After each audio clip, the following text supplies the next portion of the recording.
And welcome back. It's time to dive into some literature with our friends at the Springfield Greene County Library for this edition of Book Club. And joining me today is Alice Barber. Good to see you. How are things? Very well. How are you? I'm good. I'm good. Okay, so you've got 3 books we're going to cover today. Which one do you want to start with? Well, I was going to start with the middle one here. Okay. It's The Millhouse Murders by Yukito Ayatsuji. All right. He is a really well-known mystery writer in Japan, but only recently translated into English. I read this one earlier this year, and it's part of a series that's sort of an homage to the 20s and 30s golden age of mystery like Agatha Christie, but with kind of a gothic horror spin on it. So for people that maybe haven't really read a lot of mystery, why is this one that maybe they should pick up and try?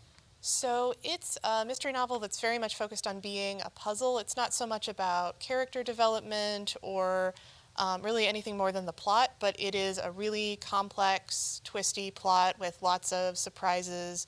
The whole way that the book is structured is kind of set up to keep you guessing what's really going on.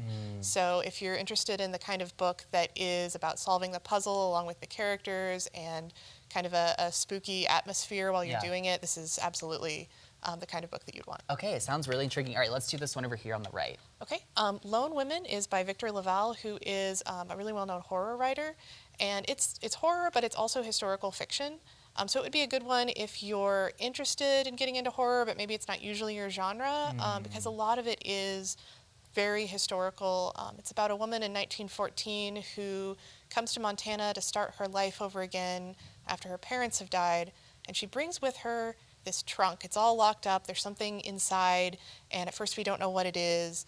And so we've got the horror element of, you know, what's going on here, there's something supernatural, but a lot of it is about just her life as a young black woman on her own in 1914 in Montana, and her relationships with the other women in the town and how they all work together to help each other survive. But while that's all going on, you have the mystery of what happened to her parents, what's in the box. So it's eerie, it's unsettling, but it's also very grounded in history. Sure, a lot of mixed elements involved in that book. What's something that kind of stands out to you about that one without giving anything away?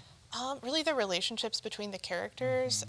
You know, the title is Lone Women, and it is very much about the women in this small town and how they all work together, and they're all very flawed, realistic people, but they find real community with each other, and ultimately that really drives a lot of the plot, is how they band together to survive in this situation. Yeah, oh, it sounds so good and intriguing. Okay, the final one over here.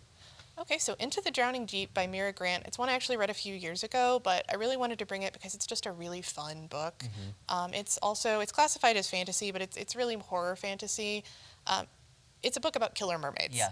So if you like horror movies, it's Sure. very cinematic, and it's got really great characters. So it's set on a scientific expedition to find out what happened to the previous expedition where the ship just went missing in the middle of the ocean. And all the scientists on this second expedition are very detailed characters, very fun, very eccentric people who are all kind of stuck out here in the middle of the ocean as increasingly scary things are happening. And it has just really great main characters who you really connect with. Okay, I love that. All right, finally, you guys are running this really special survey right now, so why don't you tell me about this? Yes, so the library is working on our new strategic plan, and we really need input from the community to know that where we're going is where the people of Springfield and Greene County want us to go. So we have a survey on our website, thelibrary.org. Okay. And you can go fill it out and just give your perspective on where you want to see the library go.